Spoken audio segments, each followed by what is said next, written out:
encore en abondance. Donnez-moi un bon amen. Et je voulais expliquer par ce texte-là qu'il ne faut pas te retenir. Ça va dans le même esprit du service. Là, l'école est ouverte. Après, tu peux venir voir mon temps. Donc, en continuant de faire du bien, en continuant de faire, de soutenir, d'aider, de donner ta contribution, Dieu va faire que tu ne manqueras de rien. L'offrande que tu donnes à l'autel, la dîme que tu donnes, écoute-moi, c'est l'avenir de tes enfants que tu es en train de préparer. L'avenir de tes enfants, c'est pas l'école que tu payes, c'est pas ça. C'est l'offrande que tu donnes.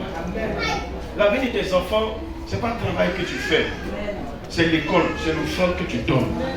Ce n'est pas parce que l'enfant est intelligent à l'école qu'il va réussir. Mais c'est parce que toi qui es parent, tu donnes pour l'œuvre de Dieu pour lui. Donc toutes les offrandes que tu fais, c'est pour tes propres enfants.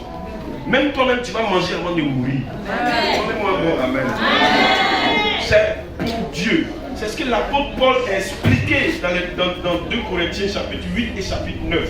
Il expliquait cela, que c'est en faisant que Dieu prend soin de ta famille, de ta vie et de tes enfants et des enfants de tes enfants. Parce que vous savez très bien que même dans l'affaire de l'école, les plus intelligents ne réussissent pas dans la vie. Dans l'affaire d'école, les plus intelligents, c'est rare qu'ils réussissent. Et souvent, les sorciers les cherchent pour les gâter, pour que celui qui est le plus intelligent à la fin, il a son diplôme et puis il ne gagne pas de travail. C'est pourquoi plus de 80% des diplômés là, ils ne travaillent pas où? Ils sont gâtés dans les jeux de football, ils sont forts dans le ballon. Mais ils sont forts dans le ballon.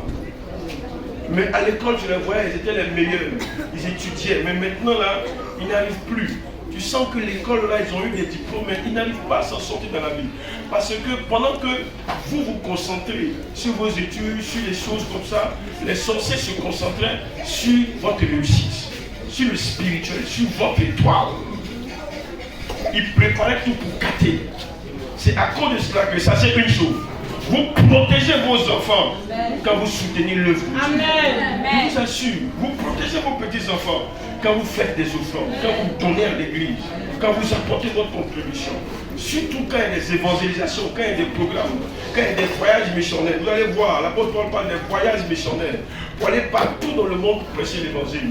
Tous ceux qui ont contribué. C'est là que les chrétiens de Béret, les chrétiens et autres là, ils ont dit non, même si on est pauvre, si on doit contribuer pour qu'on aille faire croisade en Chine, croisade ici, nous on va porter notre contribution.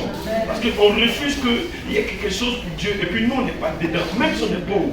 Donc ces personnes ne vont pas prendre même crédit pour soutenir l'œuvre de Dieu qui n'est même pas notre œuvre, c'est l'œuvre de Dieu.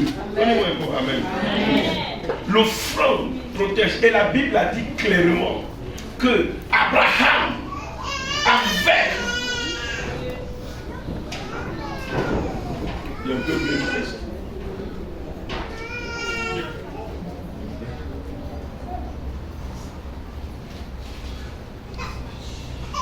Lévi,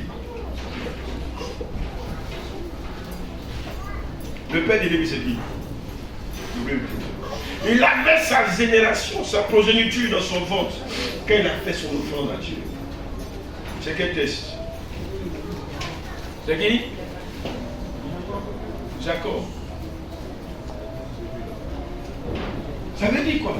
Ça veut dire que quand tu donnes des offrandes, quand tu soutiens l'œuvre de Dieu, c'est pour toi et ta famille et tes enfants et tes petits-enfants. Dites Amen. Quand le vrai évangile est prêché et que toi tu as contribué à ce vrai évangile, Dieu te sera reconnaissant. Dieu va te visiter. Dieu va te bénir. Donne-moi un bon amen. Alléluia. Donc c'est pourquoi vous ne devez pas vous retenir et vous devez toujours contribuer à l'avancement de l'œuvre de Dieu. Il faut dire amen. C'est vrai, il y a des pasteurs escrocs. C'est vrai, il y a des voleurs. C'est vrai, c'est pas faux, c'est vrai. Mais il y a des vrais aussi. Dis amen. Il y a des vrais. Donc il faut savoir que quand ton pasteur, excusez-moi, quand l'homme de Dieu, quand là où tu vas peut-être, même quand le pasteur est faux, quand tu donnes à qui? Non. Donc Dieu te voit. Dieu t'accompagne. Dieu sait que l'argent là, tu pourrais faire quelque chose d'autre avec. Il faut dire amen. Mais tu prends